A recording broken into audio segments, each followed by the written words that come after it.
स्त्रियों के लिए स्वतंत्रता का निषेध।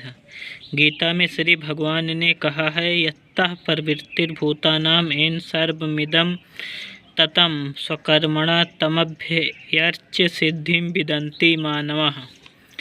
जिस परमेश्वर से संपूर्ण प्राणियों की उत्पत्ति हुई है और जिससे यह समस्त जगत व्याप्त है, उस परमेश्वर की अपने स्वाभाविक कर्म द्वारा पूजा करके मनुष्य परम सिद्धि को प्राप्त हो जाता है।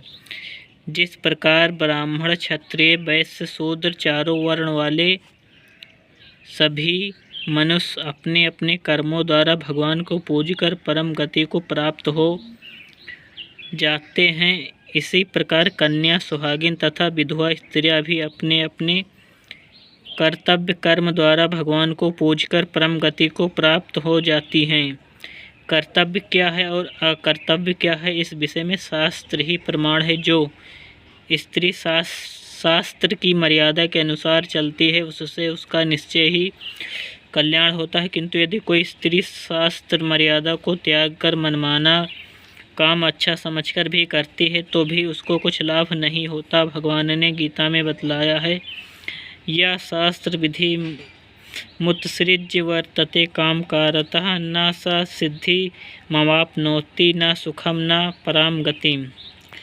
जो मनुष्य शास्त्र विधि को त्याग कर अपनी इच्छा से मनमाना आचरण करता है, वह न सिद्धि को प्राप्त होता है, न परम गति को और न सुख को ही। मनु आदि ऋषियों ने स्त्री जीवन का स्वरूप और स्वभाव भली भांति समझकर उसके हित और रक्षा के लिए उनको सदा पुरुषों के शासन में रहने की ही आज्ञा दी है। बालया व युवत्या व वृद्धया वापि योषिता न स्वातंत्र्येण कर्तव्यं किंचित कार्यं गृहेष्वपि। स्त्री बालिका हो या युवती हो अथवा बूढ़ी ही क्यों न हो, उसे अपने घर में कुछ भी कार्य स्वतंत्रता से नहीं करना चाहिए। बाल्ये पितुरुषे तिष्ठेत् पाणिग्राहस्य यौवने पुत्राणां भर्तरि प्रेते न भजेत स्त्री स्वतंत्रताम्।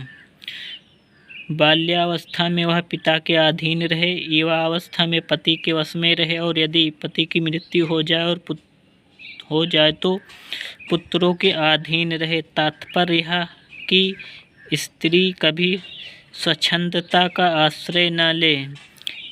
पित्रा भर्त्रा सुतैर्वापि नेच्छेद विरहामात्मनः येषां ही विरहेण स्त्री गर्हे कुर्यादुभे कुले।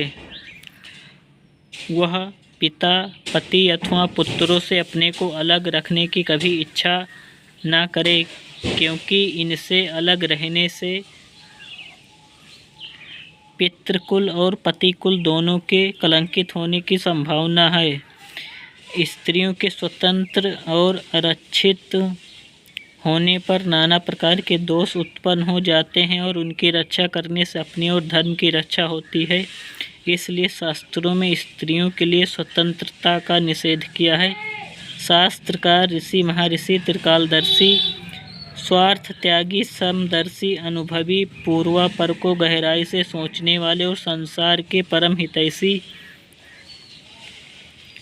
अतः उनकी बातों पर हम लोगों को विशेष ध्यान देकर स्त्रियों की सब प्रकार से रक्षा करनी चाहिए। श्री मनु महाराज कहते हैं,